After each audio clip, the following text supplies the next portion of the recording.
Ever since that day, I've been alone. Just me and this blood-stained camera. On that day, I lost everything. But I know that if Nigel were alive, he would have wanted me to keep going. Give up, Bernard. To survive.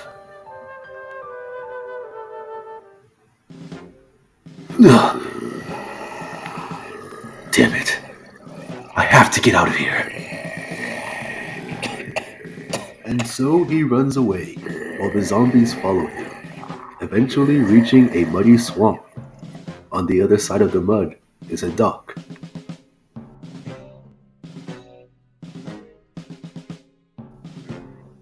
That dock is approximately 1 mile away, and I can only run 3 miles per hour through this thick mud. Once at the dock, I can run 6.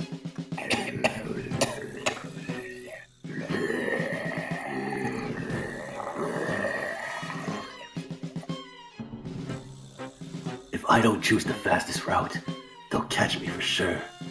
Think. Okay, I've got it. I need to run diagonally, about 0.577 miles up the shore. He made it in just the nick of time. I guess getting that master's in mathematics was worth it after all.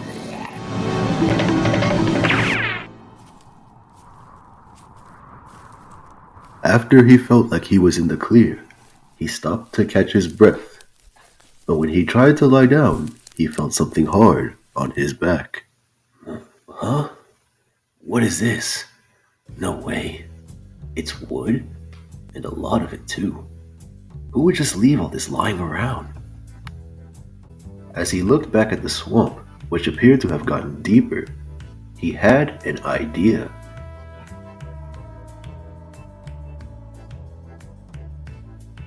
Hey, I'd say this is about 300 feet of wood.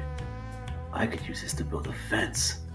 With that swamp acting as a part of a barrier, I'd say it could cover an area of approximately 11,250 square feet. Am I a genius or what?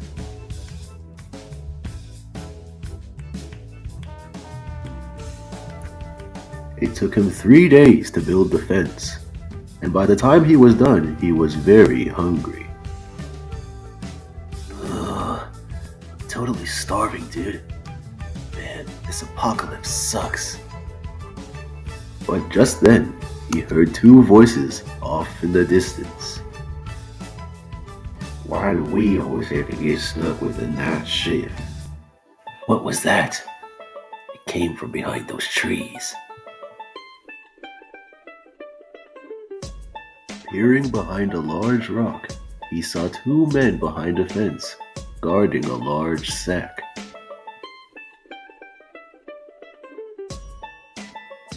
Man, this blows. Sure does. I mean, it's nice that we got this sack of food and all, but why does the boss always make us guard it? Right, it's so boring. Besides, no one's out here anyway. Yeah, and we don't even know the real dimensions of this thing. The guy we stole it from turned before we could get the information out of him. Yup, all we know is that the radius is 2 meters and the area of measurement is within 0.5 meters. What is this world coming to? People can't even do simple math.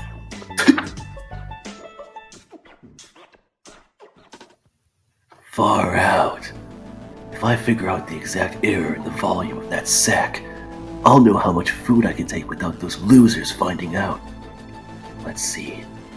If the radius is 2 meters and the error is this, then subtract that, carry the 1. Okay, I've got it. The relative error of that sack is 0.75, meaning the percent error is 75%? That's insane. You know what? Forget this. I'll just wing it. Huh!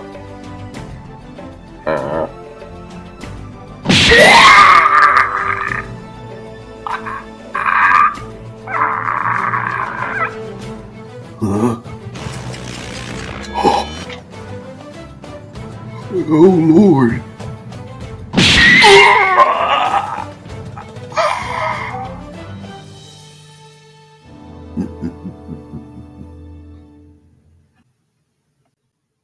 On his way back, he noticed that adjacent to where he had built his fence, there was a wooden catapult and a pile of rocks.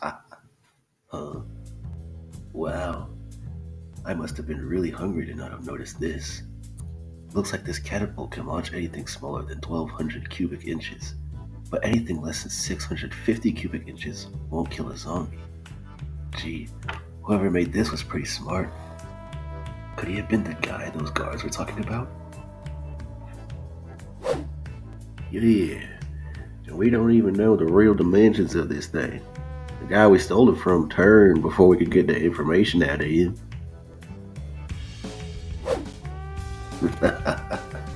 Well, if he's gone, then I'll just finish the calculations myself. Let's see. It says here that the area in the radius of these rocks is plus or minus 0.5 inches. So, the volume is this, divide that, and there. The propagated air is plus or minus 226.1945 inches squared. So the possible range of rocks that can be launched is between 678.58 to 1130.97 inches squared. That means all of these rocks will work.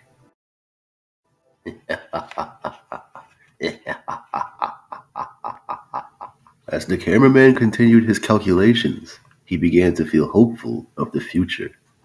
But his troubles were not over yet. Let me get this straight. You guys were defeated by a cameraman. A cameraman?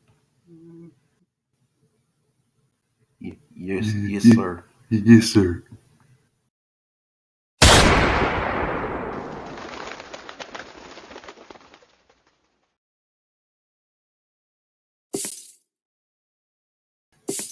Oh, this just won't do. This won't do at all. Archer. Yes, sir. Go find that cameraman and bring him to me alive.